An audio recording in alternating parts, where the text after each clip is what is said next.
আমাদের পার্শ্ববর্তী দেশ ভারত কর্তৃক, ভারতের সরকার কর্তৃক অথবা ভারতের কিছু সংখ্যক রাজনৈতিক নেতৃবৃন্দ কর্তৃক বাংলাদেশের বিরুদ্ধে যে বিদ্বেষমূলক এবং উস্কানিমূলক আচরণ করা হচ্ছে, বাংলাদেশের সাম্প্রদায়িক সম্প্রীতি নষ্ট করার যে উস্কানি দেওয়া হচ্ছে, তার প্রতিবাদে আজকের এই সমাবেশ। সেজন্য আমি জাতিকে ধন্যবাদ জানাই। তবে আমরা আজকে কথাটি অত্যন্ত স্পষ্টভাবে বলতে চাই, সারা বাংলাদেশের 18 কোটি মানুষ আজকে বাংলাদেশের স্বাধীনতা, সার্বভৌমত্ব অক্ষুণ্ণ রাখার জন্য আজকে ঐক্যবদ্ধ। কোন অবস্থাতেই বাংলাদেশের স্বাধীনতা এবং সার্বভৌমত্বের ব্যাপারে কোন ধরনের আপোষকামিতার কোনো সুযোগ নেই। সেজন্যই বাংলাদেশের সকল শ্রেণী, পেশা, ধর্ম, বর্ণের মানুষ আজকে একটি দাবিতে, একটি বিষয়ে ঐক্যবদ্ধ, বাংলাদেশের স্বাধীনতা এবং সার্বভৌমত্বের প্রশ্নে।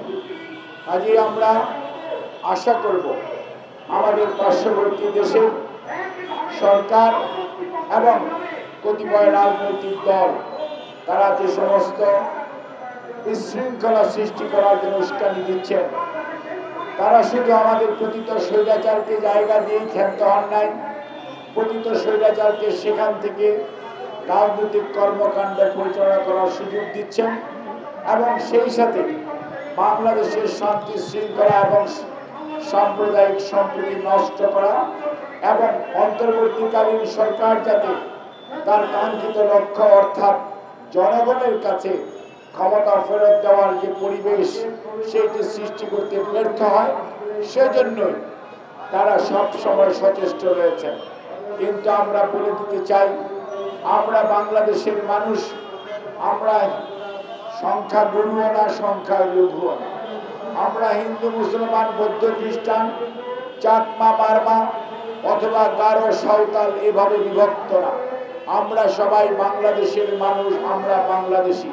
কাজেই আমরা বাংলাদেশি হিসাবে বাংলাদেশের স্বাধীনতা, সার্বভৌমত্ব, বাংলাদেশের পতাকা, বাংলাদেশের অখণ্ডতা রক্ষার জন্য বাংলাদেশের সকল শ্রেণী পেশার মানুষ তার শেষ রক্তবিন্দু দিয়ে তার প্রচেষ্টা অব্যাহত রাখবে। যেরকম ভাবে পাকিস্তান হায়নাদের বিরুদ্ধে বাংলাদেশের মানুষ শহীদ জিয়ার ডাকে সশস্ত্র সংগ্রামে মুক্তিযুদ্ধে অংশগ্রহণ করেছিল, ঠিক একইভাবে আজকে বাংলাদেশের স্বাধীনতা নিয়ে, সার্বভৌমত্ব নিয়ে যারা ষড়যন্ত্র করার চেষ্টা করছেন, বিজয়ের এই মাসে তাদের মনে রাখতে হবে, এই বাঙালি কিন্তু সে বাঙালি যে বাঙালি কোনোদিন পরাভব মানে নাই। অনেকেই চেষ্টা করেছে বাংলাদেশের মানুষকে পদাবনত করতে, কিন্তু বাংলাদেশের মানুষকে বেশি দিন কোনো অবস্থাতেই পদাবনত অবস্থায় রাখা যায় নাই। তার উৎকৃষ্ট উদাহরণ সেই ব্রিটিশরাও চেষ্টা করেছিল, হয়নি। অনেক স্বৈরাচার দেশে আসছে গেছে, কিন্তু স্বৈরাচার কিভাবে চলে গেছে সেটি দেখেছে। কাজেই মনে রাখতে হবে, আমরা ফেলানি যখন কাঁটাতারে ঝুলছিল তখন আমরা কোনো প্রতিবাদ দেখি নাই। আজকে যারা মায়া কান্না করছেন ভারতের, সেই সমস্ত মানুষগুলোর বিবেকের কাছে প্রশ্ন রাখতে চাই, ফেলানি যখন কাঁটাতারে ঝুলে এবং আমার ভাইয়েরা যখন বর্ডারে নৃশংসভাবে খুন হয় বিএসএফ এর হাতে, তখন কোনো প্রতিবাদ দেখি না। আর আমাদের এখানে কোনো কথা নাই, বার্তা নাই। চিন্ময়কে গ্রেফতার নিয়ে বাংলাদেশে যে বিশৃঙ্খলা সৃষ্টি করার প্রচেষ্টা করা হয়েছে, বাংলাদেশের মানুষকে সাধুবাদ জানাতে হবে। রাজবাড়িতে সাম্প্রদায়িক সম্প্রীতি নষ্ট করার চেষ্টা করা হয়েছিল, কিন্তু বাংলাদেশের মানুষ সেই ষড়যন্ত্রে পা দেয়নি। একইভাবে চট্টগ্রামের আদালতে সাইফুল ইসলাম আলিফকে নৃশংসভাবে হত্যা করার পরেও বাংলাদেশের মানুষ কোনো ধরনের উস্কানিতে পা দেয় নাই। কারণ বাংলাদেশের ইতিহাস সাক্ষ্য দেয়, এই জনপদের মানুষ অসাম্প্রদায়িক। এই জনপদের মানুষ সাম্প্রদায়িকতা বিশ্বাস করে না এবং প্রতি ধর্মের প্রতি প্রত্যেকটা মানুষের যথাযথ সম্মান রয়েছে। কাজেই কোনো অবস্থাতেই যারা আমাদেরকে বিশৃঙ্খলার দিকে ঠেলে দিতে চায়, তাদের মনে রাখা উচিত বাংলাদেশের মানুষ নিজের ভালো নিজে খুবই ভালো বোঝে।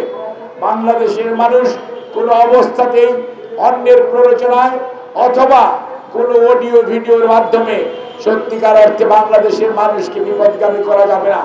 সেটির উৎকৃষ্ট উদাহরণ গত যদি আজকে প্রায় 3 সপ্তাহ হতে চলল, 3 সপ্তাহে বাংলাদেশের মানুষের আচরণ, বাংলাদেশের মানুষের মনের ভাষা বোঝার চেষ্টা করেন, তাহলে মনে রাখতে হবে বাংলাদেশকে কোনো অবস্থাতেই বিপদগামী করার কোনো সুযোগ নেই। চেষ্টা হচ্ছে আমাদের এই বর্ডারের ওপার থেকে অনেক মিডিয়া, অনেক সোশ্যাল মিডিয়া, অনেক ভুয়া খবর দিয়ে বাংলাদেশের মানুষকে বিভ্রান্ত করার চেষ্টা করছে। শুধু নয়, বিদেশেও বাংলাদেশের ভাবমূর্তি ক্ষুণ্ণ করার চেষ্টা করেছে।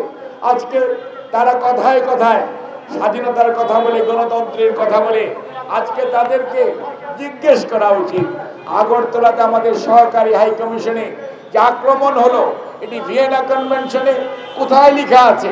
দায়িত্ব তো ভারত সরকারের ছিল, তারা সেই দায়িত্ব পালন করতে পারে নাই, তারা ব্যর্থ হয়েছে।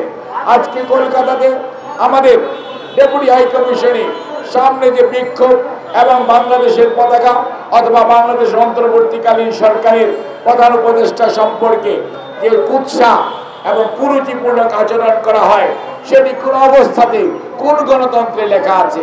কাজে আজকে আমাদের চিন্তা করার সময় আসছে, আমাদের পার্শ্ববর্তী দেশটি সত্যিকার অর্থে আগের সেই ধর্মনিরপেক্ষ এবং গণতন্ত্রে কতটুকু বিশ্বাস করে। কাজে আমাদের মনে রাখতে হবে, আমরা যারা এই জনপদের মানুষ, আমরা যারা আজকে উপস্থিত, যারা এখানে নাই, আমাদের একটাই পরিচয়, আমরা বাংলাদেশী। আমরা পাহাড়ের মানুষও না, সমতলের মানুষও না, আমরা সবাই এই ভূখণ্ডের মানুষ, আমরা বাংলাদেশী। সেই পরিচয়ে পৃথিবীর মানচিত্রে আমরা বেঁচে থাকতে চাই। আমাদের অখণ্ডতা, আমাদের সার্বভৌমত্ব রক্ষার জন্য আমরা সবাই আজকে ঐক্যবদ্ধ। যে কোনো পরিস্থিতিতে, যে কোনো অবস্থায় বাংলাদেশের অখণ্ডতা এবং সার্বভৌমত্বকে ছিনিয়ে নেওয়ার ষড়যন্ত্র যে কর্নার থেকে হোক না কেন, তা রুখে দেওয়ার জন্য আজকে জাতীয় ঐক্যবদ্ধ। এবং আমরা মনে করি বাংলাদেশের মানুষের আজকের স্মার্ট কঠিন ঐক্যই বাংলাদেশের সার্বভৌমত্বের মূর্ত প্রতীক। আপনাদের সবাইকে ধন্যবাদ।